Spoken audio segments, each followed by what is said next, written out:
আজ সব মণ্ডপ ফাঁকা হয়ে গেছে, মা চলে গেছেন। গতকাল ছিল বিজয়া দশমী, বিসর্জনের দিন, ভাসানের দিন। আকাশে যখন মেঘের রং হালকা লাল, তখন গঙ্গার বুকে এই বছরের জন্য মাকে শেষবার দেখা যায়। তারপর একটা আওয়াজ, টুক। মা চললেন শ্বশুরবাড়ি কৈলাস। আর মণ্ডপের মতন আমাদের মনগুলো একেবারে ফাঁকা হয়ে যায়। আর চারিদিকে একটা অদ্ভুত তারা, যে আলোগুলো সব কিছুকে আলোকিত করে রেখেছিল এতদিন, সেগুলো সরাবার তারা, প্যান্ডেলের বাঁশ সরাবার তারা। যেন আমরা মাকে বুঝিয়ে দিতে চাই যে তার যাওয়ার সময় এসে গেছে। আর এত কিছুতেও যদি মা না বোঝেন, তাহলে খুব শব্দ করে ঢাকের শেষ কাঠি পড়ে আর আওয়াজ ওঠে সব জায়গায়, ঠাকুর থাকবে কতক্ষণ, ঠাকুর যাবে বিসর্জন। আচ্ছা, আমরা যদি এত আড়ম্বর করে, এত ঘটা করে মাকে বিদায় না দিতাম, তাহলে কি মা আর কিছুদিন থাকতেন? জানি না। আর আরেকটা জিনিস আমাকে খুব ভাবায় জানেন, বিজয়ের খুব পরিচিত ছবি, কোলাকুলি করা আর আত্মীয়দের বাড়িতে মিষ্টি নিয়ে যাওয়া। তবে কি এটা আমাদের খুব আনন্দের দিন? আমাদের খুব খুশি হচ্ছে যে মা আমাদের ছেড়ে চলে গেছেন? নিশ্চয়ই দুঃখ হচ্ছে ভেতরে ভেতরে। আমার মনে হয় সেটা আমরা চেপে রাখতে চাই, যাতে মা আমাদের দুঃখ দেখে আরো দুঃখ না পান। কিন্তু একটু গভীরভাবে ভাবলেই দেখবেন যে মাকে আমরা বিদায় দিলাম, শুধু কেবল মাটির মা। আসল মা তো আমাদের সঙ্গেই আছেন সারা বছর। আর সেই মাকে পুজো করতে গেলে একটাই জিনিস দরকার, ভালোবাসা, যা কিনতে হয় না। সারাদিন কাজের পর বাড়িতে ফিরে এসে মাকে যদি একবার জিজ্ঞেস করি, মা ভালো আছো, তাহলেই মা খুশি। আর সব থেকে খুশি কিসে জানেন মা? যখন আমাদের কিছু ভালো হয়। তাই আমাদের পুজো কেবল 5 দিনের নয়, আমাদের মাতৃপুজো বছরের 365 দিনের।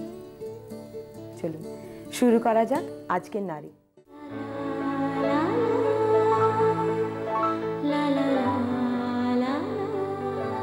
নমস্কার, আমি নারীর কমলিকা। আজ আবার প্রতিদিনের মতো আপনাদের জন্য নিয়ে এসেছি ফ্যাশন সেগমেন্ট। আর আজকের ফ্যাশন সেগমেন্টে আছে বর্ণার অলংকার। কি এই বর্ণার অলংকার বলুন তো? চলুন সরাসরি কথা বলা যাক আমাদের দেবযানীদির সঙ্গে। দেবযানীদি নমস্কার। নমস্কার। আচ্ছা, এই বর্ণার অলংকারের রহস্যটা কি? বর্ণা মানে তো কালার্স। হ্যাঁ, তো আমি মেইনলি কালার্স নিয়ে কাজ করছি। কালার্স, গয়নায় রং, এটা কিভাবে এর রিলেশনটা একটু যদি জানতে চাই। স্টোনস কি হয়, ডিফারেন্ট কালার্স দিয়ে হয়। তো ডিফারেন্ট কালার স্টোনস আমি ইউজ করছি আমার গয়নাতে, ডিজাইনসে। তুমি দেখো, ধরো এটা ব্ল্যাক অনিক্স, এটা একটা ব্ল্যাক ড্রেসের সাথে আমরা পরতে পারি। আচ্ছা, এরকম ভাবে স্টোনস ইউজ করে আমরা গয়না পাই। আর আমার মনে হয় যে কোনো মেটাল বা সোনা রূপো এইগুলোর সঙ্গে যদি স্টোনসের একটা মানে একটা লুক দেওয়া যায় with stone, maybe precious, semi precious, সেটার একটা অন্য মাত্রা চলে যায়, মাত্রা এনে দেয় আর কি আউট অফ দ্য ওয়ার্ল্ড হয়ে যায় সেটা। আর এই কনসেপ্টটা আপনি কোত্থেকে মানে কনসিভ করেছেন? ছোটবেলা যখন আমার মা শ্যাঁকড়ার কাছে যেত, আমি যেতাম মার সঙ্গে। তো ওইটা আমার মনে হতো একটা আলাদিনের প্রদীপের মতো। আমি খুব দেখতাম ওইগুলো কিভাবে ওরা কাজ করছে, ওইগুলো আমি দেখতাম, আমার খুব ভালো লাগতো। তবে আগেকার সেই পুরোনো খাতা টাতা ওরা বার করে দেখাতো, তো ওর থেকে না আমি ওখানে বসে বসে একটু একটু করে আমি আঁকতাম, একটু একটু করে আঁকতে শুরু করি। ছোটবেলা থেকে গয়নার ডিজাইনগুলো আঁকতে শুরু করেছি। তখন কি আর কিছু ভালো আঁকছি? কিছুই হয়তো আঁকছি না। হ্যাঁ, ছোটবেলা থেকে আঁকতাম, কিন্তু আমি শিখিনি, কিছু শিখিনি, জাস্ট ন্যাকটা ছোটবেলা থেকে ছিল। তো তখন কি হতো কে জানে, কাগের ঠ্যাং বগের ঠ্যাং কিছু নিশ্চয়ই বেরোতো, কিন্তু আলটিমেটলি দেখা গেল যে আমার কিন্তু ওটাতে ন্যাক রয়েই গেল। তারপরে আস্তে আস্তে যেটা হলো, যখন একটু বড় হই, মাকে সাজেশনস দিতে শুরু করলাম যে এটা এইভাবে করো, এটা এইভাবে বানাও। আপনার মা কি এই লাইনে ছিলেন, মানে গয়না ডিজাইনিং ইত্যাদি? হয়তো নিজের জন্য শুধু গয়না বানাতে গেছেন? মা অ্যাক্টিং এ ছিলেন, ওনার নাম কল্যাণী ঘোষ। সো মা একেবারেই এতে ছিলেন না, কিন্তু প্রচুর গয়না পড়তো না, অ্যাক্টিং এ তো অনেক গয়না টয়না লাগে, তো সেখানে তো মা ছিলেন। সো এনিওয়ে, তখন আমি আস্তে আস্তে ওইগুলো করতে শুরু করি, কিন্তু তখন দেখা গেল ডিজাইনসগুলো একটু একটু ভালো বেরোচ্ছে, সবার ভালো লাগছে, বাড়ির লোকদের ডেফিনেটলি, বাইরের কাউকে করে মা শাকরাকে দিত আপনার ডিজাইনস, এবং মা নিজের জন্য গয়নাও বানাতে। তো ওইভাবে আস্তে আস্তে করতে শুরু করি, কিন্তু তখন আমি ভাবিনি যে আমি প্রফেশনে আসবো। কারণ ফ্যাশন সেগমেন্টে তো মানে ফ্যাশন সেগমেন্টের অনেক দিক আছে, জুয়েলারিটা আপনি কেন চুজ করলেন? আমি তো ভাবিনি, আমি তো অ্যাক্টিং করবো ভেবেছিলাম। এনিওয়ে তখন এদিকে আমার হয়নি আর করা। তখন আমি আস্তে আস্তে আবার ডিজাইনস করি, তখন আত্মীয় স্বজনরা চাইতে শুরু করলো যে আমাদের একটু বানিয়ে দাও। আচ্ছা, ওই ডিজাইনসগুলো তখন আপনি করতেন বা তারপর যখন প্রথম আপনি এই ক্যারিয়ারটা শুরু করেন তখন হয়তো মেটাল নিয়ে কাজ করেছেন বা হয়তো সোনার উপর নিয়ে, কিন্তু এখন এই স্টোনস মানে বর্ণ এইগুলো কেন? এটা কিন্তু আমি সোনার উপর না, তখন থেকে স্টোনস একটু একটু করে ইউজ করছি। হ্যাঁ, স্টোনস আমি ইউজ করছি, হয়তো এতটা নয় কিন্তু স্টোনস আমি ইউজ করছি। এখন আমি প্রেশাস স্টোনস ইউজ করছি, সেমি প্রেশাস এন্ড প্রেশাস দুটোই ইউজ করছি। হ্যাঁ, প্রেশাস মানে হিরে অবধি করেন? হিরে অবধি করছি, হিরে, পান্না, চুনি এগুলোও করছি, তারপরে টোপাজ, অ্যামেথিস্ট এগুলো আমি করছি। সেমি প্রেশাস আমরা জানি জেড বা কোরাল মানে আমাদের পলা, এগুলো নিয়ে আপনি কাজ করছেন। একটু ক্রিয়েশনস গুলো আপনার দেখা যাক। দেখো, আচ্ছা এইটা এই কালো পাথরটা, এটা হচ্ছে ব্ল্যাক অনিক্স। ব্ল্যাক অনিক্স, এটা সেমি প্রেশাসের মধ্যে পড়ে গেল। বাহ, খুব সুন্দর। বেস মেটালটা এগুলো সিলভার। সিলভার, আচ্ছা। আর এটা খুব কালারফুল দেখাচ্ছে দিদি, এটা? আচ্ছা, এটা কোরাল। আচ্ছা দিদি, এগুলোকে বলে গোলাপি পলা বোধহয় না? Pink coral. পিঙ্ক কোরাল, খুব সুন্দর। আচ্ছা, এটার ব্যাপারে একটু বলে, এই ফ্লোরাল ডিজাইনগুলো আপনি কোত্থেকে পেলেন? এগুলো সব কাটিং করে হয় বিদেশ থেকে। আর এগুলো কি আউট অফ ইমাজিনেশন, সত্যি কল্পনা থেকে আপনি করেন? না, এই কাটিং গুলো আমি করি না, এই কাটিং গুলো আসে, কিন্তু ডিজাইনস তো আপনার, সেটা কি ইমাজিনেশন নাকি আপনি নেচার থেকেও সেটার একটা ইন্সপিরেশন পান? নিশ্চয়ই পাওয়া যায়, নিশ্চয়ই পাওয়া যায়। আচ্ছা, এটা খুব সুন্দর লাগছে, এই মুক্তটা, মুক্ত সেটটা একটু দেখি। বাহ, অপূর্ব। আচ্ছা, এখানে কি কি ইউজ হয়েছে, কি কি সেমি প্রেশাস স্টোন ইউজ হয়েছে? এটা স্টার রুবি, স্টার রুবি আর মুক্ত, আর আমেরিকান ডায়মন্ড। আচ্ছা, এডি এই পাশে এগুলো হচ্ছে আমেরিকান ডায়মন্ড। আচ্ছা, এটা তো আমাদের কান টানার মতো, আমরা একদম কানটা পুরো ভরে যাচ্ছে। বাহ, এটা একটু দেখাতে হবে, অপূর্ব না? খুব সুন্দর। এবার একটু ট্র্যাডিশনাল ধাঁচের আর একটু তোমাকে এইটা দেখাই। এটা ভিক্টোরিয়ান টাইমের জুয়েলারি। বাহ, অপূর্ব, খুব সুন্দর। এখানে কি কি স্টোনস ইউজ হয়েছে দিদি? এটাতে রিয়েল পান্না, রুবি, পলকি এইসব ইউজ হয়েছে। আচ্ছা, পলকি কি? পলকি এটি। এক্সেলেন্ট। এটার ব্যাপারে একটু বলুন। এটা একটা গণেশ। গণেশটা কি মানে? গণেশটাও তো স্টোন কার্ভ করে করা। Tiger I. Tiger I. আচ্ছা আচ্ছা, খুব এক্সপেন্সিভ হয় কি টাইগার আই? খুব একটা এক্সপেন্সিভ হয় না। আচ্ছা, আর এটা কি সোনা? না, এটা সোনা না, সেমির উপরে। সেমি মানে ইমিটেশন বলতে পারেন। ইমিটেশন নিয়ে আমি কাজ করি। ইমিটেশন নিয়ে কাজ, আচ্ছা আচ্ছা। সো সেটা আপনি silver or gold or mixed, কিন্তু ইমিটেশন নিয়ে আমি নো। দ্যাটস ভেরি গুড, কারণ আমাদের ইমিটেশন অনেকের খুব সেনসিটিভ স্কিন হলে সেটা স্যুট করে না, র্যাশ বেরিয়ে যায়, সেটা তো আছে। সাপোজ তুমি যে সেটটা পরেছো, এটাও কিন্তু দেবযানীদের ভার্না কালেকশন। এটাতে গোল্ড এন্ড সিলভার মেশানো আছে। এটাতে? আচ্ছা, আর এই স্টোনস গুলো? স্টোনসটা অনিক্স। আবার অনিক্সের মতো দেখো, এটা আবার এমারাল্ড। হ্যাঁ, পান্না। এটা রিয়েল পান্না দিয়ে কাজ করা। ব্রিলিয়ান্ট। আর মাঝখানে এগুলো? পলকি, এডি। আচ্ছা, আপনার এই সমস্ত ডিজাইনস গুলোর পেছনে আমি একটা খাতা আছে, এবং কি ছোট্টবেলা থেকে দিদি নিজের কল্পনা শক্তি আর অবজারভেশন দিয়ে সাকরাদের কাছে বসে থেকে এই সব সমস্ত ডিজাইনস কালেক্ট করেছেন, এঁকেছেন, এবং সেই সব তার ক্রিয়েশনসই আজকে আমরা পাচ্ছি। অপূর্ব না? আচ্ছা, এই সমস্ত ডিজাইনস যে আপনি এই কনসেপ্টস গুলো আপনার গয়নাতে আনছেন, তার জন্য তো নিশ্চয়ই অনেক কারিগর রেখেছেন আপনি। তারা কোত্থেকে আসে এবং তাদের একটু ব্যাকগ্রাউন্ডটা শুনি। কারিগররা সব গ্রামের, জানো। আচ্ছা, গ্রাম থেকে আপনি নিয়ে এসেছেন? আমি গ্রাম থেকে ওদের পিক আপ করেছি। আমাদের ওয়েস্ট বেঙ্গলে খুব ভালো ভালো কারিগর, এখানে হাতের কাজে তুলনা নেই, কিন্তু তোমাকে এটা বুঝে নিতে হবে। হ্যাঁ, ওদের ট্রেন আপ করতে হবে। তো আমি ওদের মোটামুটি আমার ওয়েতে ট্রেন আপ করে এখন ওদের দিয়ে আমি কাজ করাচ্ছি। বাহ। আচ্ছা, এটার একটা কথা যেটা আমাদের দর্শক বন্ধুরা সব জানতে চাইবেন, এই সমস্ত গয়না যে আপনি বানাচ্ছেন, এই কালেকশনসটার রেঞ্জটা মানে প্রাইস রেঞ্জটা? ধরো ছোট ছোট, আজকে ছোটগুলো আনেনি, ছোটগুলো শুরু হচ্ছে 250 টাকা থেকে, অনওয়ার্ডস মধ্যেও কি সেমি প্রেশাস? হ্যাঁ সেমি প্রেশাস দিচ্ছি। আর অনওয়ার্ডস ধরো 15,000 16,000 তো ডিপেন্ড করে। এমন হয় যে সব কিছু আছে, কোনো মেয়ের বিয়ের জন্য আপনার কাছে এসে ডিজাইন হ্যাঁ দিয়ে করে গেল, সব কিছুই হয়।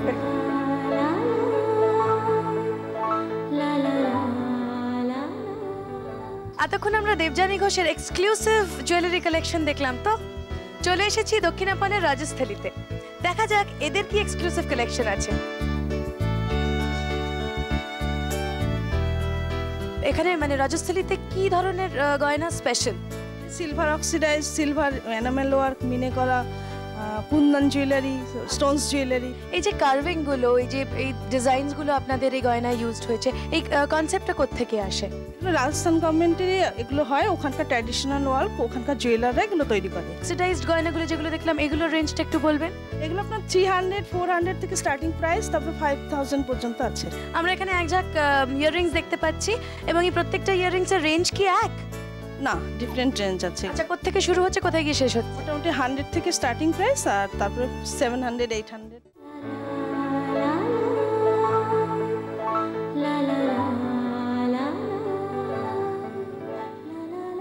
পরিবেশ দূষণ নিয়ে আমরা সবাই চিন্তিত, তাই তো? নানা রকম রোগের কিন্তু উৎস এই পরিবেশ দূষণ থেকেই। তার মধ্যে একটি রোগ, সেটি হচ্ছে অ্যাজমা, যেটা আমাদের এখন ঘরে ঘরে ছেয়ে গেছে। কিন্তু অ্যাজমা কি শুধু বড়দেরই হয়, বাচ্চাদের হয় না? না, অ্যাজমা আজকাল বাচ্চাদেরও হচ্ছে। চলুন এই নিয়ে একটু আলোচনা করি। আজকে আমাদের কাছে এসছেন বিশিষ্ট শিশু চিকিৎসক ডক্টর নির্মাল্য চ্যাটার্জি। নমস্কার ডক্টর চ্যাটার্জি। আচ্ছা ডক্টর চ্যাটার্জি, বাচ্চাদের মধ্যে কি ইদানিং অ্যাজমার প্রবণতা বাড়ছে? হ্যাঁ, লাস্ট 10 বছরের মধ্যে দেখা যাচ্ছে যে অ্যাজমাটা ভীষণভাবে, চাইল্ডহুড অ্যাজমা বা পেডিয়াট্রিক অ্যাজমা ভীষণভাবেই বাড়ছে। এটা কিন্তু স্ট্যাটিস্টিক্স বলে। আচ্ছা, মানে কেন বাড়ছে? এটা কি পলিউশনের সঙ্গে কোনো সম্পর্ক আছে? কিরকম ধরনের? মানে ধরুন, একটা হচ্ছে যে চাইল্ডহুড অ্যাজমার যেটা হচ্ছে অনেকগুলো কারণ হয়, তার মধ্যে একটা ভেরি ইম্পর্টেন্ট কারণ হচ্ছে এনভায়রনমেন্টাল কারণ। সর্দি কাশি যে বাচ্চার বেশি হয়, তাদের কি অ্যাজমার প্রবণতা বেশি থাকে? দেখুন, সর্দি কাশি হচ্ছে একটা উপসর্গ, আর অ্যাজমা হচ্ছে একটা ক্রনিক ডিজিজ।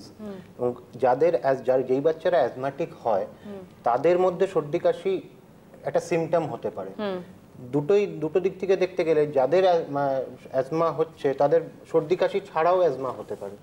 যেরকম ধরুন, একটা বাচ্চা খেলাধুলো করতে করতে হাঁপিয়ে যাচ্ছে, বা হঠাৎ করে নিঃশ্বাসে একটা আওয়াজ হচ্ছে, সেটাও কিন্তু অ্যাজমা হতে পারে, এবং সর্দি কাশির সাথে হতে পারে। এবং এই সর্দি কাশিটা মূলত রাতের দিকে বেশি হয়।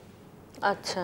আর সর্দি কাশি এমনিতেও নানান কারণে হতে পারে, তার মধ্যে অ্যাজমা একটা কারণ। আচ্ছা, যে পলিউশন থেকে যে অ্যাজমাটা আপনি বললেন, পলিউশন থেকে অ্যাজমা হচ্ছে, আবার সর্দি কাশি থেকেও অ্যাজমা হচ্ছে, তাহলে সর্দি কাশি থেকে যে অ্যাজমাটা হচ্ছে আর অন্যান্য জিনিসের জন্য যদি অ্যাজমা হয়ে যায়, এর তফাৎটা মানে কিভাবে হয়? না, অ্যাজমা দেখুন, অ্যাজমা হচ্ছে নানান কারণে হয়। একটা তো পলিউশন, একটা হচ্ছে ইনফেকশন।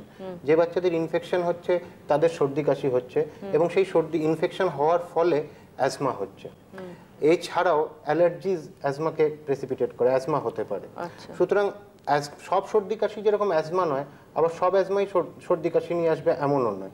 তবে হ্যাঁ, অনেক বাচ্চাই যারা অ্যাজমাতে ভোগে তাদের বারে বারে সর্দি কাশি হয়। তাহলে মানে বাবা মায়েরা বুঝবেন কি করে যে এই সর্দি কাশিটা অ্যাজমার দিকে টার্ন করছে, টেন্ডেন্সিটা যাচ্ছে অ্যাজমার দিকে? এটা মানে বুঝবে কি করে? আসলে পেডিয়াট্রিক্স মানে চাইল্ডহুড অ্যাজমাতে নানান রকম ফিচার, বাচ্চার অনেক রকম সিমটমস থাকে। তার মধ্যে একটা হচ্ছে রাতের দিকে কাশছে বাচ্চা হঠাৎ ভালো আছে সারাদিন, কিন্তু ডাক্তারবাবু রাত্রিবেলা ঘুমোতে গিয়ে হঠাৎ কাশতে কাশতে বমি করে ফেলছে। আচ্ছা। ভোরের দিকে কাশছে বাচ্চা। এছাড়াও বাচ্চা হঠাৎ সর্দি কাশির পরে নিঃশ্বাসে আওয়াজ হচ্ছে এবং খুব দমকা কাশি হচ্ছে। আচ্ছা। এছাড়াও হতে পারে বাচ্চা খেলছে, অন্যান্য বাচ্চার তুলনায় আগেই হাঁপিয়ে যাচ্ছে, বা সিঁড়ি উঠতে গিয়ে হাঁপিয়ে যাচ্ছে। এইসব ক্ষেত্রে সঙ্গে সঙ্গে ডাক্তারের সাথে যোগাযোগ করা এবং তার মতামত নেয়, এটা কিন্তু অ্যাজমা হতে পারে। আচ্ছা, উপসর্গগুলো শুনে নিলেন তো? অ্যাজমা কিভাবে হতে পারে? এবার কিন্তু একটু কেয়ারফুল থাকবেন বাচ্চা সর্দি কাশি হলে। আচ্ছা, ট্রিটমেন্টটা কি? অ্যাজমা ট্রিটমেন্টে প্রথমে বলার আগে যেটা হচ্ছে গোলস অফ ট্রিটমেন্টে যেতে হবে। গোলস অফ ট্রিটমেন্ট হচ্ছে আমার উদ্দেশ্য কি চিকিৎসা করার। প্রথমত হচ্ছে বাচ্চাটাকে বছরে যতদিন সম্ভব বেশি দিন সুস্থ রাখতে হবে। বাচ্চার অ্যাজমাতে যেটা হয় যে রাত্রে ঘুমের খুব ডিস্টার্ব হয়, বাচ্চা যাতে রাত্রে সিমটম ফ্রি থাকে এবং ঘুমোতে পারে। যে ওষুধটা দেব সেটা যেন আমরা মিনিমাম ডোজে দিতে পারি এবং ওষুধের যাতে অ্যাডভার্স এফেক্টস মিনিমাম থাকে। তো এইসব বিচার করেই আমরা যে এখন যে লেটেস্ট ট্রিটমেন্টে এসছে সেটা হচ্ছে ইনহেলেশন থেরাপি। এটা কয়েক বছর ধরে এসছে। আগে যেটা হতো যে বাচ্চার অ্যাজমা হলে আমরা সিরাপ খাওয়াতাম, ওষুধটা পেটে যেত, সেখান থেকে রক্তে যেত এবং সেখান থেকে লাংসে যাচ্ছে। এখন যেটা হচ্ছে যে আমরা ওষুধটা ডাইরেক্টলি লাংসে দিচ্ছি, তার ফলে যেটা লাভ আমাদের সেটা হচ্ছে যে অনেক কম ডোজ লাগছে এবং অ্যাকশনটা অনেক তাড়াতাড়ি হচ্ছে। আচ্ছা, এবার যেটা হচ্ছে ধরুন আমরা এখন ইনহেলার ডিভাইস স্টার্ট করেছি দেওয়া, যেখানে আমরা ডাইরেক্ট লাংসে এই ওষুধগুলো দিচ্ছি, যার ফলে অনেক আমার ডোজও কম লাগছে এবং সাইড এফেক্টসও কম হচ্ছে এবং অনসেট অফ অ্যাকশন মানে ওষুধটা অনেক তাড়াতাড়ি কাজ করছে। এক্ষেত্রে আমরা যেটা করি যে ছোট বাচ্চা 2 বছর এবং 2 বছর থেকে 5 বছরের মধ্যে বাচ্চাদেরকে এই ডিভাইসটা দিয়ে আমরা দিই। বাচ্চা এখান থেকে নিঃশ্বাসটা নিচ্ছে এবং আমরা এই ডিভাইসটা দিয়ে ওষুধটা দিচ্ছি, এইখান দিয়ে এটা থ্রু দিয়ে দিচ্ছে এবং নিঃশ্বাস টানছে বাচ্চা। এর চেয়ে 2 বছরের যদি ছোট হয় বাচ্চা, আমরা একটা মাস্কও ইউজ করতে পারি। যারা 5 বছরের উপরে হয় তারা ডাইরেক্টলি বাচ্চা এখান থেকে নিঃশ্বাস টানতে পারছে। এবার আমি একটা জিনিস বলি, এই ইনহেলার থেরাপি নিয়ে যে আমাদের চিকিৎসা বিজ্ঞানে তো অনেক রকমের ভুল ধারণা আছে, তার মধ্যে ইনহেলেশন থেরাপির মধ্যে ভীষণ ভুল ধারণা আছে। যেরকম অনেক বাবা মা ভয় পায়, তার কয়েকটা প্রশ্ন আমরা খুব ফেস করি, যেটা হচ্ছে যে এটা একবার নিলে নাকি সারা জীবন নিতে হয়। একদম ভুল, এরকম কোনো ব্যাপার নেই। এইটা এমনিতে আপনি যে সিরাপ খাওয়াচ্ছিলেন সেই ওষুধটাই আমরা ইনহেলার ফর্মে দিচ্ছি, অনেক কম ডোজ দিচ্ছি, 1/10 অফ দ্য ডোজ দিচ্ছি। সুতরাং নিশ্চিন্তে থাকুন এবং যতদিন ঠিক প্রয়োজন হতো সিরাপ খাওয়াতে তার চেয়েও হয়তো অনেক কম প্রয়োজন হবে। আচ্ছা, হ্যাঁ। এবং অ্যাজমা ট্রিটমেন্টের দুটো পার্ট আছে, একটা হচ্ছে প্রিভেন্টিভ, একটা হচ্ছে রিলিভার সাইড। যেটা হচ্ছে হঠাৎ করে যখন অ্যাজমার ইয়েটা কষ্টটা পাচ্ছে, যেমন ধরুন রাত্রিবেলা যদি হঠাৎ সর্দি কাশি অ্যাজমার সিমটম আমরা দেখতে পাই যে অ্যাজমা ওরকম টেন্ডেন্সি হচ্ছে, তখন মানে বাবা মায়েরা কি করবে? তখন আমরা যেটা হচ্ছে যে রিলিফ করার জন্য এই স্যালবিউটামল ধরনের ওষুধ দেব। স্যালবিউটামল ড্রাগ, যেটা কিনা আমাদের যতদিন ওই 5 থেকে 7 দিন দেওয়া হয় এবং রাত্রিবেলা হঠাৎ হলে এই ডিভাইসটা বাড়িতে থাকলে আমরা একসাথে 8 থেকে 10টা পাফ দিচ্ছি এবং দেখা যাবে যে সঙ্গে সঙ্গে বাচ্চা অনেকটা রিলিফ হয়তো বলে বেশিরভাগ কেসে। আচ্ছা, এবং তারপরে সে ডাক্তারকে কন্ট্যাক্ট করার সময় পাচ্ছে। এবং এর সাথে যেটা হচ্ছে আমরা প্রিভেন্টার্স দিচ্ছি। প্রিভেন্টার্সের মধ্যে স্টেরয়েড জাতীয় ওষুধ আছে আর কি। আচ্ছা, এবং এখানেও আমাদের অনেক প্রশ্ন ফেস করতে হয়, স্টেরয়েড দেওয়া উচিত কি উচিত না বাচ্চাদের। এবং সেটা হচ্ছে যে স্টেরয়েড যে আমরা এখানে দিই খুবই কম ডোজে দিই এবং তাতে সাইড এফেক্ট প্রায় বলতে গেলে নেই। একটা বাচ্চা যদি আনট্রিটেড থাকে, অনেক দিন ধরে বাচ্চা অ্যাজমা ট্রিটমেন্ট হচ্ছে না, সেক্ষেত্রে যা ক্ষতি তার চেয়ে অনেক অনেক অনেক কম ক্ষতি হচ্ছে স্টেরয়েড দিলে। এই পয়েন্টটা কিন্তু নোট করার মতো যে স্টেরয়েডের সম্পর্কে আমাদের যে একটা ধারণা রয়েছে যে ভয় পাই আমরা স্টেরয়েড দিচ্ছে বাবা বাচ্চাকে, এটা কিন্তু তা নয়। স্টেরয়েডের কিন্তু সবসময় যে একটা খুব বাজে এফেক্ট, এটা কিন্তু তা নয়, তাই তো ডক্টর চ্যাটার্জি? হ্যাঁ, সেই মানে আমাদের স্টেরয়েড আজকে সারা পৃথিবীতেই স্টেরয়েড কিন্তু অ্যাজমা ট্রিটমেন্ট স্টেরয়েড ছাড়া ক্রনিক অ্যাজমাতে ভাবা যায় না। এখানে আমাদের দিতেই হবে এবং যে ইনহেলেশন স্টেরয়েড দিই মনে রাখতে হবে সেটা এমনি যে মুখে যা ওষুধ খাচ্ছি তার অনেক গুণ কম দিই, ধরুন 1/10 আমরা দিই ডোজ। আচ্ছা ডক্টর চ্যাটার্জি, একটা বেসিক প্রশ্ন করছি, অ্যাজমা কি সারে? হ্যাঁ, খুব ভালো প্রশ্ন। এই যে ব্যাপারটা হচ্ছে যে চাইল্ডহুড অ্যাজমার সাথে বড়দের অ্যাজমার একটা ফারাক আছে। সাধারণত বেশিরভাগ চাইল্ডহুড অ্যাজমাই 7 থেকে 8, কখনো 9 এই বয়সের মধ্যে কিন্তু কমে যায় এবং সেটা সম্পূর্ণভাবেই সেরে যায় আর কি। আচ্ছা ডক্টর চ্যাটার্জি, আরেকটা রিকোয়েস্ট করবো আপনাকে, একটু আমাদের দর্শকদের, মেইনলি যারা মায়েরা রয়েছেন, তাদের যদি একটু বাচ্চাদের অ্যাজমা নিয়ে কোনো পরামর্শ দেন।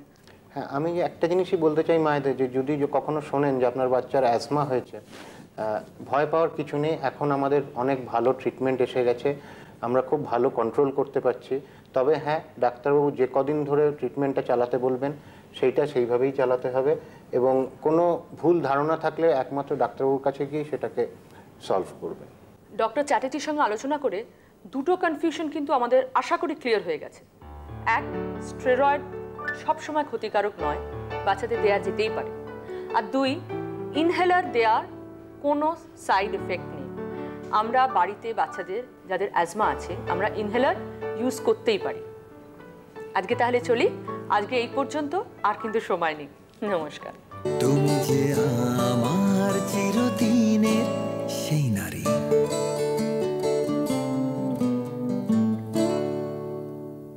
নমস্কার, আজ আমরা যাব শরীরের ওপরের ভাগের ব্যায়াম এবং সেটা অ্যারোবিক্সের মাধ্যমে। প্রথমে হবে কাঁধ, হাত এবং কোমর। এই তিনটের একসঙ্গে সিঙ্ক্রোনাইজেশন হলে, আগেও বলেছিলাম, general calorie burn and fat loss. তাহলে আমরা শুরু করি আজকেকার ব্যায়াম। 1 2 3 4 5 6 7 8 8 7 6 5 4 3 2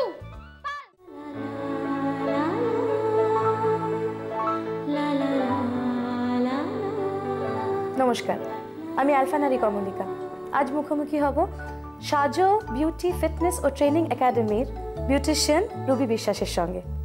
উৎসবের দিনগুলিতে আমাদের মেকআপ কেমন হবে এ নিয়ে যখন বান্ধবীরা বসে আলোচনা করি, মনে এক অদ্ভুত আনন্দের আলোড়ন সৃষ্টি হয়, জানেন।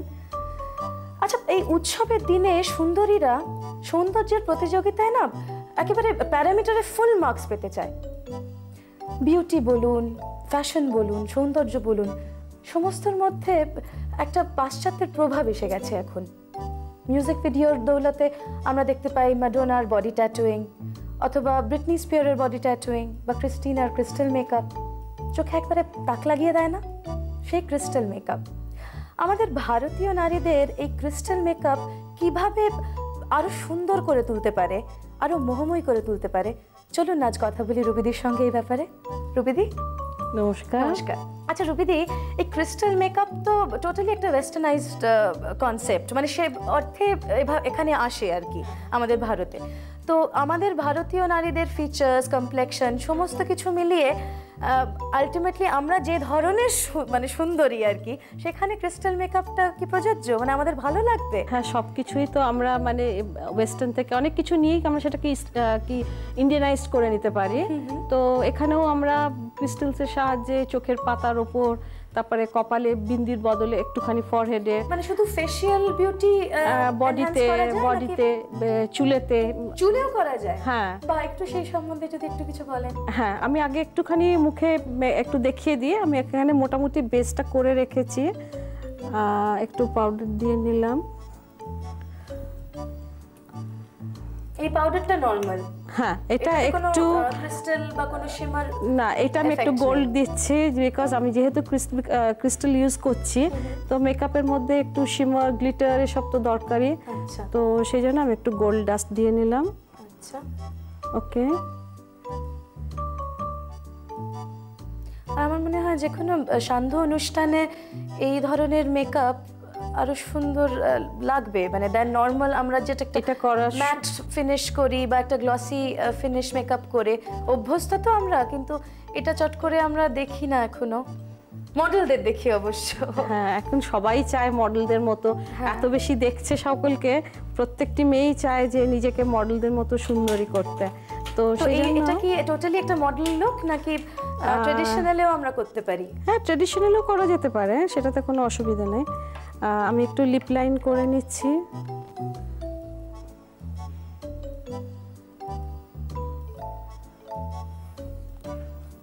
এবার লিপস্টিকের মধ্যে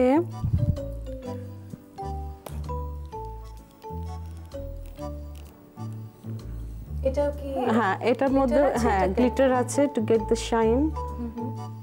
তুমি দেখতে পাচ্ছো?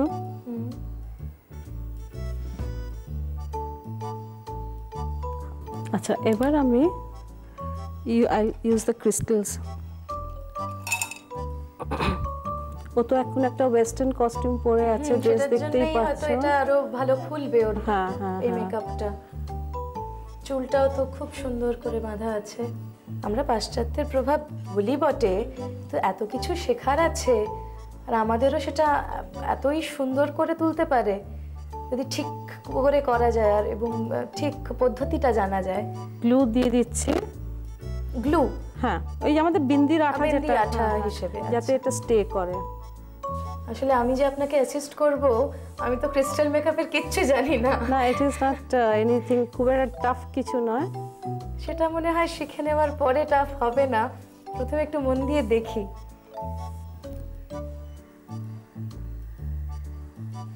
আচ্ছা, এই ভুরুর ঠিক এই লেয়ারটাতে যেখানটা আপনি গামটা লাগাচ্ছেন, এটা আমরা জেনারেলি মেকআপে যেটা করি, চোখটা যাতে আরো বড় লাগে আমরা হাইলাইট করি ওখানে। তো এখানে আপনি ক্রিস্টাল দিয়ে হাইলাইট করবেন কি? ক্রিস্টাল দিয়ে ওটাকে হাইলাইট করছি আমার এই বোনটাকে। হ্যাঁ, একটু উপর দিকে করে করো। এবার আইল্যাশ তো লাগানো, মানে ফলস আইল্যাশ নিশ্চয়ই লাগানো দেখেছো। এখানে আমি আইল্যাশ যেটা ফলস লাগাচ্ছি, ইউজ করছি। এটা লাগাবো আমরা এই টুইজারের সাহায্যে, তাই তো? হ্যাঁ, মানে পার্টি লুক বা কোনো সন্ধ্যা অনুষ্ঠানের সাজ হিসেবে এটা আর কি ফাটাফাটি ভাবে চলবে।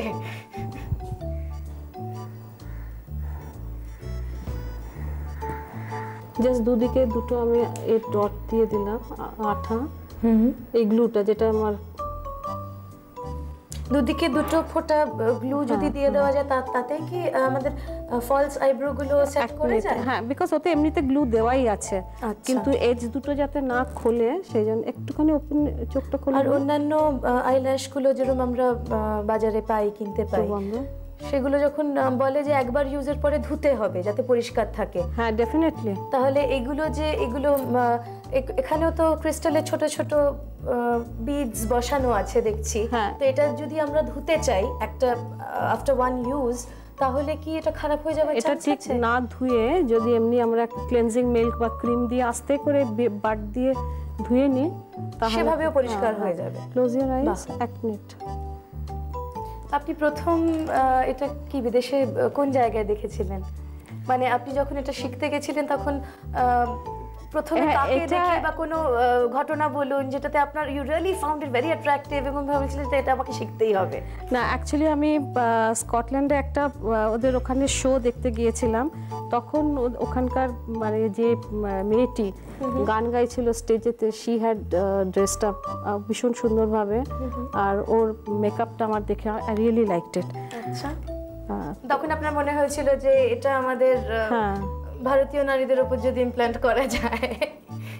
আচ্ছা, এটা কি এই গোল্ডেন এই দেখো, এখন বডি ট্যাটু তো তোমরা জানোই খুবই, এটাও কিন্তু বিদেশেই বেশি, আর পার্মানেন্টটা তো এখন ওখানে খুবই করছে। তবে আমাদের এখানে মানে বাড়িতেও পেরেন্টসরা ঠিক পছন্দ করবে না। হ্যাঁ, কারণ আমাদের এখনো কিছু কিছু ইনোভেশন কাজ করে আর কি, মানে বডি ট্যাটুটা এখনো মানে, আর এই জন্য আর এখনকে দেখো আমাদের মেয়েদের মানে ইচ্ছেটা মনে হয় তো কদিনের জন্য মনে হলো করি, তারপরে সেই ইচ্ছেটা আর রইল না। তো এগুলো যেটা কি টেম্পোরারি বেসিসে আমি করতে পারি। ওখানে তো এক্সপেরিমেন্টেশনটা তো আর কি ডেইলি রুটিনের মতো আর কি, মানে এক্সপেরিমেন্টেশনটা ওরা সব সময় করতে ভালোবাসে। এগুলো তো এরকম ট্যাটু কিনতেও পাওয়া যায়, আমি যেটা এখানে ওর লাগিয়েছি। আচ্ছা, এটা বোধহয় স্টিক করেছে। হ্যাঁ, এটা জাস্ট স্টিক অন। নিশ্চয়ই এই গোল্ড যে সোনালী রংটা ইউজ করছেন, তাছাড়া এটা কপার পাওয়া যাবে কি সিলভার পাওয়া যাবে? কপার, সিলভার সব পাওয়া যায়, metallic colours, you get all the metallic colours and then হ্যাঁ সিলভার, গ্রিন সব পাওয়া যায়।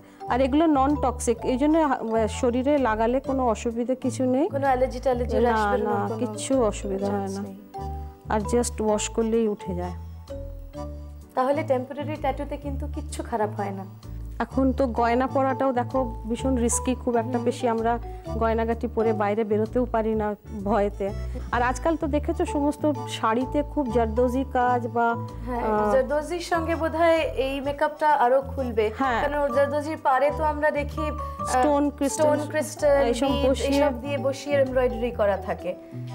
এটা একটুখানি শুকোতে দিতে সময় লাগবে, মানে শুকোতে সময় দিতে হয়, তাহলে পরে একটু শুকিয়ে গেলে পরে তখন আর মানে গায়ে বা ড্রেসে লেগে যাবার কোনো চান্স থাকে না। আর এটাকে তুলবো কি করে রবিদি? তোলার জন্য কোনো ব্যাপার না, এটাকে তুমি নরমাল ক্লেনজার ইউজ করে, ক্লেনজিং মিল্ক দিয়ে বা সিম্পল কোনো বেবি অয়েল দিয়ে তুমি তুলে ফেলতে পারো। আমাদের মেকআপ কমপ্লিট। হ্যাঁ, কেমন লাগলো ক্রিস্টাল মেকআপ? ট্রাই করতে হবে তো, আমি তো খুব শিগগিরই ট্রাই করব।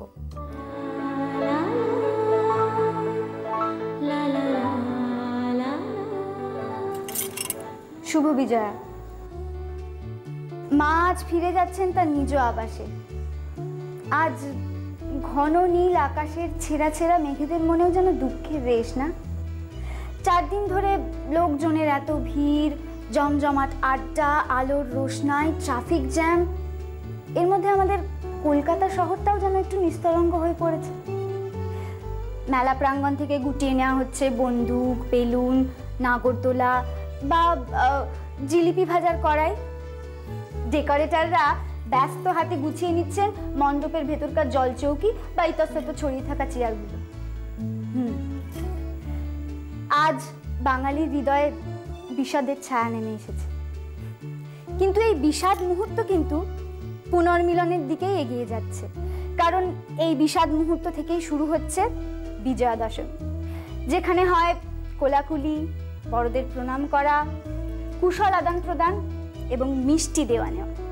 আমরা যখন মিষ্টির প্রসঙ্গে এসেই গেলাম, তখন আজকে আমরা একটা বিজয়া দশমীর সুন্দর মিষ্টির রেসিপি শিখব রুমকিদির কাছ থেকে। রুমকিদি, আজকে আমাদের কি মিষ্টি শেখাচ্ছেন? আজকে তোমাদের আমি গোলাপ সন্দেশ শেখাবো। গোলাপ সন্দেশ, এটা বিজয়া স্পেশাল বলা যেতে পারে তো?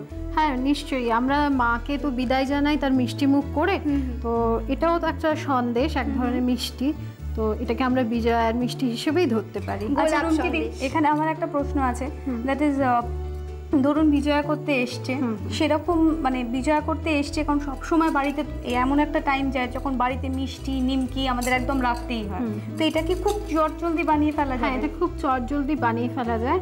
এটা ছানা দিয়ে, আমি এখানে তোমাদের ছানা দিয়ে দেখাবো। আচ্ছা, যদি কারোর বাড়িতে ছানা না থাকে, পনির আমাদের ফ্রিজে সবসময় স্টোর করা থাকে বা পনির পাওয়াও যায় যে কোনো দোকানে, সেটা নিয়ে আজ এই ইনগ্রেডিয়েন্টসগুলো এখানে আমি দেখাবো তোমাদের, মোটামুটি সব বাড়িতেই থাকে। কি কি লাগছে তাহলে তুমি একবার বলে দাও। আমরা প্রথমে নেব ছানা। এটা ছানা, এটা পনিরও ইউজ করা যেতে পারে। হ্যাঁ, পনিরটা খুব ভালো করে তাহলে স্ম্যাশ করে নিয়ে তারপর পড়বে। ছানাটাতে আমি একদম পুরো জলটা ঝরিয়ে নিয়েছি, দেখতেই পাচ্ছ এতে কোনো জল নেই। ঠিক আছে, শুকনো। এটা কতটা আছে গো? এটা 2 কাপ আন্দাজ আছে। 2 কাপ, হ্যাঁ, ধরুন 1 সের দুধ যদি কেটে তুমি ছানাটা তৈরি করো তাহলে হয়। সেটা অবশ্য ডিপেন্ড করবে যে কতটা মিষ্টি আমরা বানাবো, কত জনের জন্য বানাবো। এটা হচ্ছে ফুড কালার, এটা একটু রং কালারের জন্য। হ্যাঁ, কালারের জন্য। একটু গোলাপ জল লাগবে, পেস্তা কুচনো লাগবে, আচ্ছা, ফ্রেশ গোলাপের পাপড়ি, আর এর উপর যে তবক আমরা ইউজ করি মিষ্টিতে, হ্যাঁ এটা তো এই দুটো সাজানোর জন্য লাগবে। আর তার সাথে পেশা চিনিটা লাগবে। এটা চিনি না, চিনিটাকে আমরা পিষে নিয়েছি। তাহলে আমরা শুরু করে দিই। হ্যাঁ, আমরা এটা শুরু করছি। আমরা ছানার মধ্যে প্রথমে দেবো এই পেশা চিনিটা। পেশা চিনিটা যতখানি ছানা তার হাফ কোয়ান্টিটি। আচ্ছা, মানে অনেকটাই মিষ্টি বলে কথা। মিষ্টি বলে কথা, হাফ কোয়ান্টিটি আমরা। বিজয়ার সময় কিন্তু এটা মানে একদম দারুণ আমাদের কাজে আসবে, ভীষণ ভালো।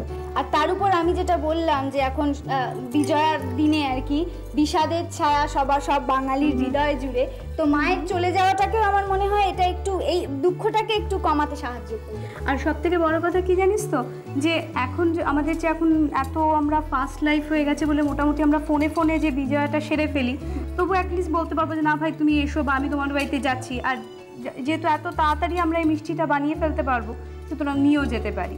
আচ্ছা, আমি কিন্তু একবারে পুরো চিনিটা দেবো না, আমি বারে বারে অল্প অল্প করে দিয়ে চিনিটা যাতে পুরোপুরি ভালোভাবে মিশে যায়, মুখে যাতে না লাগে, অল্প করে দিয়ে মেখে নিয়ে আবার খানিকটা দেবো। আচ্ছা রুমকিদি, তুমি তোমার বাড়িতে বিজয়ার দিনে এই মিষ্টিটা করো? হ্যাঁ, এই মিষ্টিও হয়। তাছাড়া আমাদের তো বাঙালি বাড়িতেই জানো গজা, নিমকি, হ্যাঁ, তো সেই ধরনেরও আইটেম হয়। মানে বিজয়াতে হয়তো প্রণাম করতেই যাই আমরা বড়দের, আশেপাশের বাড়িতে, বন্ধুদের বাড়িতে, অনেক মাসিকে পিসিকে, কিন্তু স্পেশালি ওই ঘুগনি, নিমকি, নাড়ু এইগুলো খেতে আমি মানে ওটা ধরাই আছে যে গেলেই খাওয়া যাবে, একটা খাওয়া পাও না, কিছু একটা পাবো। পাওয়ার আশাতেও কিন্তু আমরা অনেক সময় অনেক ভালো ভালো বাড়িতে, মানে যারা জানি আমরা যে বাড়িতে খুব ভালো রান্না টান্না হয়, আমরা সারা বছর হয়তো দেখা হয় না, কিন্তু বিজয়ার দিন প্রণাম করতে যেতেই হয়, সেইভাবে যাই। আচ্ছা, এবার আমি গোলাপ জলটা দেবো। আর তাছাড়া মানে এই যে দুর্গা যে চলে যাচ্ছে, সেটা সেই সময়টাও যে এতটা খুব মানুষের মনে যে দুঃখটা থাকে, আমার মনে হয় যে যদি সমস্ত আত্মীয় স্বজনদের সাথে এই সময়টা দেখা হয় তাহলেও বেশ দুঃখটা শেয়ার করে নেওয়া যায়। আমি 1 টেবিল স্পুন মতন এখানে গোলাপ জল দিলাম। গোলাপ জলের একটা খুব সুন্দর গন্ধ। এটা তো গোলাপ সন্দেশ, গোলাপ সন্দেশ। আর এই গোলাপ জল কিন্তু আবার খুব বেশি দেবো না, তাহলে আবার উগ্র গন্ধ হয়ে যাবে। গোলাপের পাতা আছে, গোলাপের জল আছে। এরপর এতে একটু হ্যাঁ, যদিও আমাদের মন আজ ভীষণই খারাপ, মা চলে যাচ্ছেন, তাও সব সময় তো আমরা বিসর্জনের মধ্যে আবার আবাহনকে আর দেখতে পাই, তো আমরা একটু রঙিন করে নেবো আমাদের জীবন। তো অল্প একটু রং দেবো, হ্যাঁ আস্তে আস্তে করে মিশিয়ে নিতে হবে। একবারে দিতে গেলে হয়তো অনেকটা বেশি পড়ে যেতে পারে। খুব হালকা একটা গোলাপি রং, মানে সাদা কালারটা আস্তে করে একটুখানি গোলাপির দিকে চলে গেল। এতে যদি তুমি আরেকটু ডার্ক চাও তাহলে তুমি আরেকটু দিতে পারো, কিন্তু আমার মনে হয় এই কালারটা বেশি ইউজ না করাটাই ভালো। তো ওই জন্যই সব সময় আমি বলবো যে ফুড কালার কিন্তু একটু দেখে কেনা, ওটা কোনো ভালো না, ওটা কোনো ফ্লেভার নেই, এটা শুধু রঙের জন্য। যেটা ফ্লেভারটা আমরা পেলাম গোলাপ জল। আচ্ছা আচ্ছা, এবার এটাকে আমরা দেখুন গোল্লা বানাবো। আমিও একটা ট্রাই করি। নিশ্চয়ই, তাহলে বাড়িতে তাড়াতাড়ি বানাতে পারবো বল। আচ্ছা, এই গোল্লাটার ভেতরে আমি একটু এরকম করে গর্ত করে নিলাম, তার ভেতরে আমি পেস্তা কুচুনো দিয়ে দেব।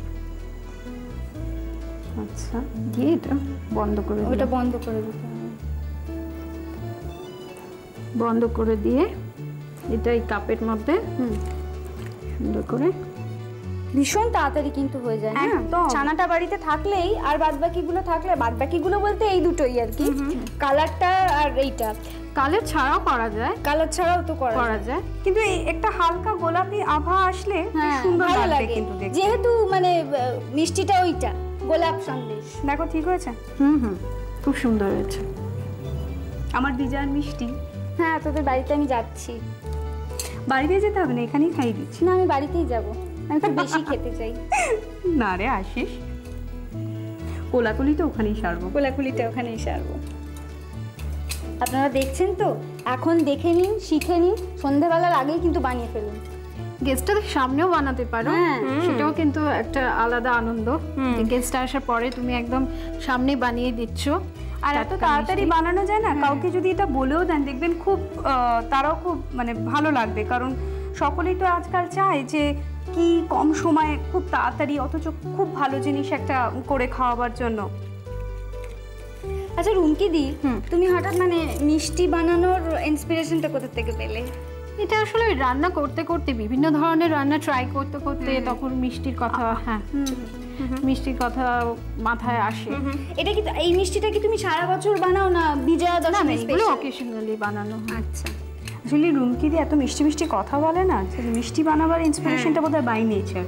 সেটা কিন্তু তোমাদের কাছ থেকে এখানে এসে যেন আমি আরো ভালো শিখেছি। কমপ্লিমেন্ট। আচ্ছা, এটা আমরা মাঝখানটা দিই, তাহলে একটু দেখতে ভালো লাগবে আরো। নিশ্চয়। এরপর এর ওপর আমরা একটু রূপোর তবক লাগিয়ে দেবো।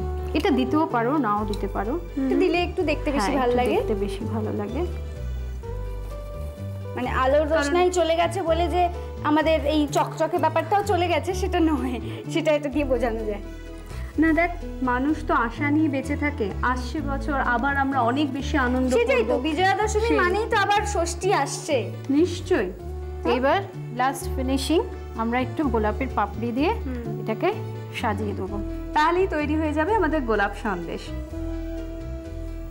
মনামি, আমরা মোটামুটি এখন চামচ নিয়ে রেডি। একটা ছোট রেখে চামচ দে। ছোট? হ্যাঁ। আচ্ছা, কি ব্যাপার রে? ও অনেক বাড়িতে খেয়ে খেয়ে এসছে মনে হচ্ছে। না, খাওয়া শুরু করব। আর একটু পাশ থেকে গোলাপের পাপড়ি আমরা একটুখানি ছড়িয়ে দেবো, দেখতে সুন্দর। কি সুন্দর দেখতে লাগছে না? সত্যি রে, খুব সুন্দর লাগছে। মানে কলা পাতা সবুজ রং, তার উপর গোলাপের পাপড়ির একটা পিঙ্কিশ আভা রয়েছে, খুব সুন্দর লাগছে। এবার শেষ, এবার তোমাদের টেস্ট করার পালা। এটা বিজয়া বলে আগে দিদিকে খাওয়ানো উচিত না? না, আগে তোমরা, ছোট তোমরা। আচ্ছা, আগে ছোট। আচ্ছা, ভালো আছে? দারুণ হয়েছে। গোলাপ সন্দেশ করতে আমাদের লাগছে জল ঝরানো ছানা 2 কাপ, গুঁড়ো চিনি আধ কাপ, গোলাপ জল 1 টেবিল চামচ, রেড ফুড কালার 1 ফোঁটা, পেস্তা কুচনো 2 টেবিল চামচ, রূপোর তবক, ফ্রেশ গোলাপের পাপড়ি। ছানা, চিনি, গোলাপ জল, কালার একসাথে মেখে লেচি করে নিন। লেচির মাঝখানে পেস্তা কুচনো দিয়ে গোল করে গড়ে নিন। রূপোর তবক লাগিয়ে গোলাপের পাপড়ি সাজিয়ে প্লাস্টিক অথবা কাগজের কাপে পরিবেশন করুন। আপনারা নিশ্চয়ই রেসিপিটা লিখে নিয়েছেন, আর এরকম মিষ্টি মিষ্টি রেসিপি যদি আপনাদের কাছে থাকে আমাদের লিখে পাঠান। আর আপনারা তো এটা জেনেই গেছেন যে বেস্ট রেসিপি যিনি পাঠাবেন তিনি পাবেন আকর্ষণীয় পুরস্কার, আর আমার সাথে পিঙ্কির সাথে নারীর রান্নাঘরে এসে রান্না করার সুযোগ। তাহলে একদম দুঃখ করবেন না, বিজয়া দশমী তো কি হয়েছে, দেখুন দুর্গা আসবে চলে যাবে, কিন্তু আমি মনামি আর পিঙ্কি নারীর রান্নাঘর নিয়ে কিন্তু সব সময় আপনাদের সঙ্গে থাকবো। তাহলে আজকে আর আমাদের সময় নেই, আজকে তো যেতেই হবে। নমস্কার। আমার তরফ থেকেও জানিয়ে রাখলাম আপনাদের সবাইকে শুভ বিজয়া। শুভ বিজয়া। বিজয়া আপনাদের সঙ্গে দেখা হয়নি, তাই মিষ্টি মুখও হয়নি, প্রণামও জানানো হয়নি। নারীর সমস্ত অল্প বয়সী দর্শকদের জানাই আমার ভালোবাসা। যারা গুরুজন আছেন, যারা বয়োজ্যেষ্ঠ, তাদের জানাই আমার প্রণাম। বিজয়ার মিষ্টি খাবার সময় আমাকে ভুলবেন না কিন্তু। এবছরের পুজোটা তো কেটে গেল, আশা করছি পরের পুজোতেও দেখা হবে। ভালো থাকবেন।